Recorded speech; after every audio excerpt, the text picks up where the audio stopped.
What is Qualcomm AI Hub? Full tutorial and setup guide.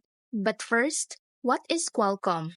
Qualcomm AI Hub is like a special workshop for training and preparing these smart devices to do all that AI stuff super efficiently. Imagine you want your gadget to be good at understanding things. Gadgets like iPhone, camera, and smart devices.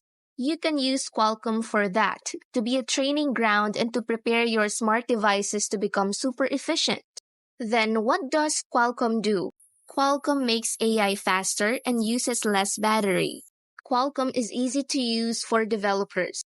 Qualcomm is a ready-to-made AI. Qualcomm tests AI on virtual devices.